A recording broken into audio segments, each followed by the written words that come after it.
Dalam Bapa dan Putra dan Roh Kudus, amin. Allah yang penuh kasih, kami mengucap syukur dan terima kasih atas rahmat dan kasih-Mu yang Kau limpahkan kepada kami.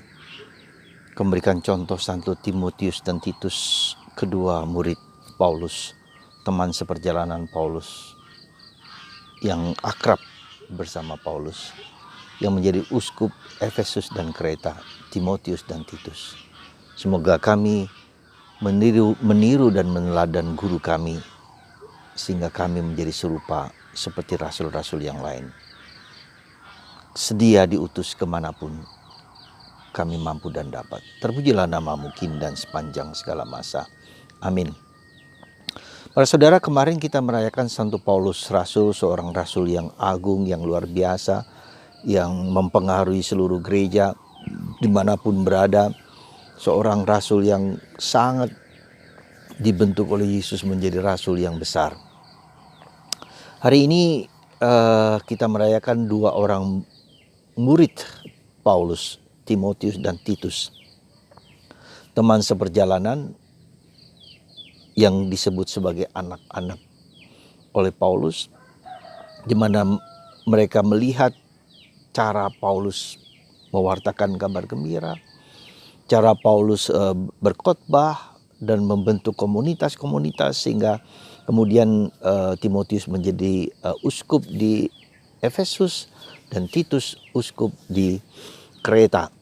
Ya, jadi kita melihat gereja awali dibentuk berdasarkan magang, jadi melihat, merasakan apa yang dilihat oleh guru seperti Yesus, ya, dan juga seperti Paulus bagaimana mendidik, membina dengan dekat secara kelihatan, ya, lihat perkembangan apa yang terjadi, dan bahkan menulis surat kepada Titus dan kepada Timotius supaya tetap tahan, tetap kuat dalam proses pelayanan mereka.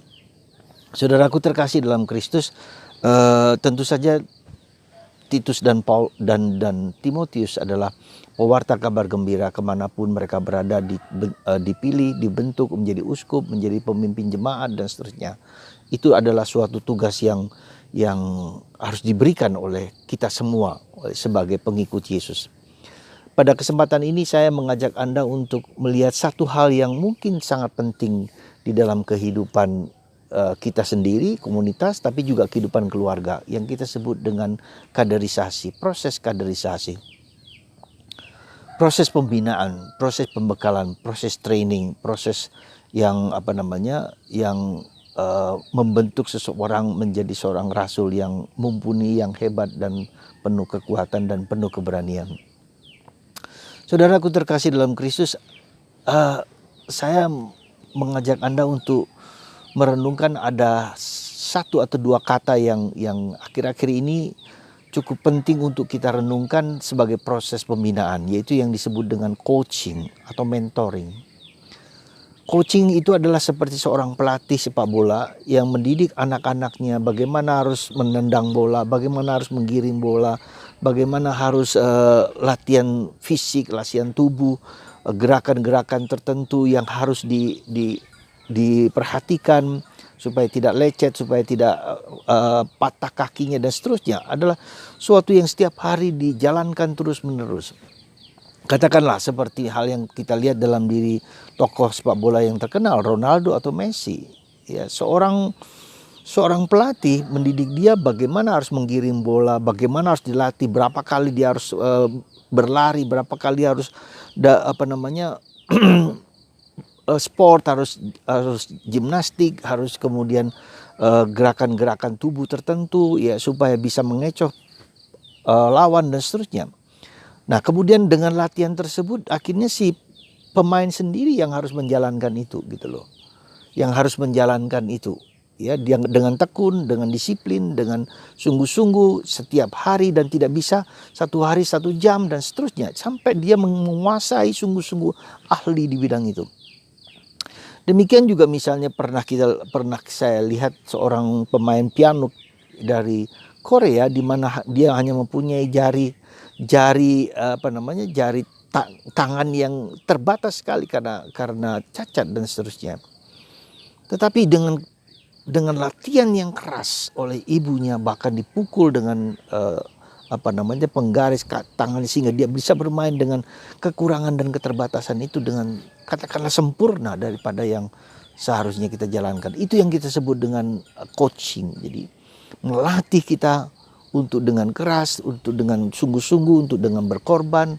Nah, banyak kali untuk melakukan itu supaya terjadi proses yang kita sebut dengan internalisasi. Ya, internalisasi atau interiorisasi. Apa yang kita ingin wartakan itu kita resapi, kita hayati, ya. Kita resapi supaya mengubah mentalitas kita menjadi mentalitas yang tangguh, yang kuat, yang seksama, yang sungguh-sungguh memberikan buah yang hebat, ya. Demikian juga dengan mentoring. Jadi mentoring itu adalah setelah coaching lalu mentoring, melihat apa yang sudah dia lakukan, mengkritik, menambahi, bukan memarahi, bahkan melatih lagi, membentuk lagi dan seterusnya dengan keras. Ya, itulah yang sebetulnya terjadi pada para rasul. Supaya proses Yesus yang menyelamatkan, menebus, dan ajaran-ajaran Yesus diresapi dan kemudian diwartakan dengan penuh kegembiraan dan sukacita. Saudara, berapa kali bapak dan ibu mengeluh kepada saya tentang anak mereka, ya, yang di zaman ini malas, katakanlah begitu, kemudian tidak peduli lagi dengan kehidupan keluarga, ya. Terlalu banyak lihat HP, bermain medsos dan seterusnya. Ya, kemudian baru saja kena PHK. Ya, kemudian kita lihat, pertanyaan saya sederhana kepada orang tua itu, apakah anak ini dimanja? Apakah anak ini dimanja? Ya, orang tua mengakui memang dimanja. Dan itulah, ya, kita sebagai orang tua mempunyai kewajiban untuk mentraining anak kita dengan karakter, dengan sifat, dengan kekuatan. Ya, kita tidak bisa lagi terlalu memanjakan anak-anak kita, tetapi sungguh-sungguh memberi makna kehidupan supaya dia bertanggung jawab atas hidupnya sendiri. Dan kerap kali harus juga keras, ya. Bahkan bukan hanya keras, tegas, ya. Supaya anak tahu bahwa hidup itu harus dipertanggungjawabkan, harus dijalankan dengan sungguh-sungguh, ya. Tidak hanya enak-enakan, tidak hanya semaunya saja. Jadi orang tua juga harus mentraining anak justru ketika masih kecil.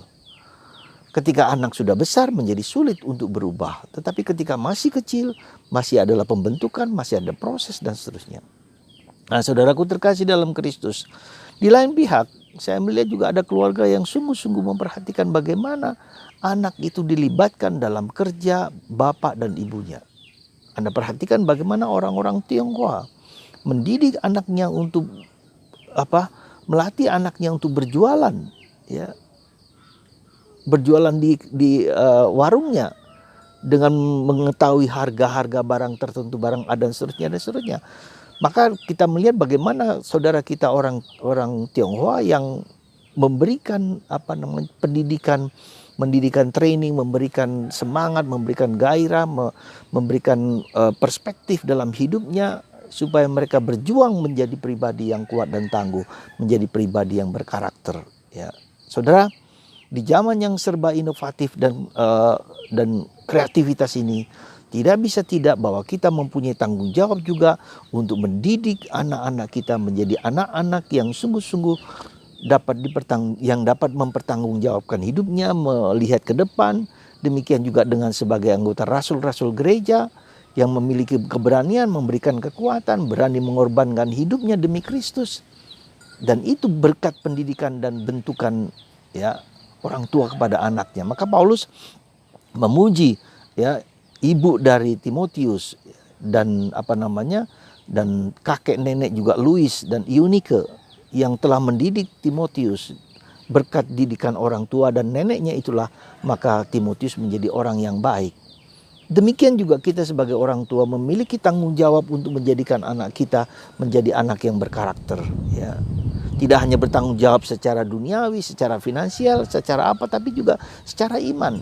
Kita mendidik anak kita untuk pergi ke gereja dengan memberikan pemahaman apa arti misa, apa arti ekaristi, mendidik anak kita untuk membaca kitab suci. Kenapa anak kita tidak suka dengan kitab suci? Karena kita sendiri juga tidak suka dengan kitab suci. Karena kita sendiri juga tidak senang untuk bergaul dengan kitab suci. Saya masih ingat dulu, ya, ketika saya ikut kakak saya perempuan, suaminya siap kali membaca kitab suci dengan menuliskan di kertas kecil di temboknya itu tanggal sekian dari ayat sekian dan sekian dan sekian dan sekian, dan itu saya lakukan juga tanpa saya sadari. Saya ingat ternyata itu saya lakukan juga ketika melihat kakak ipar saya membaca kitab suci. Meskipun saya tidak tahu, tetapi pada waktu itu saya sadar bahwa saya meniru apa yang dilakukan oleh kakak ipar saya.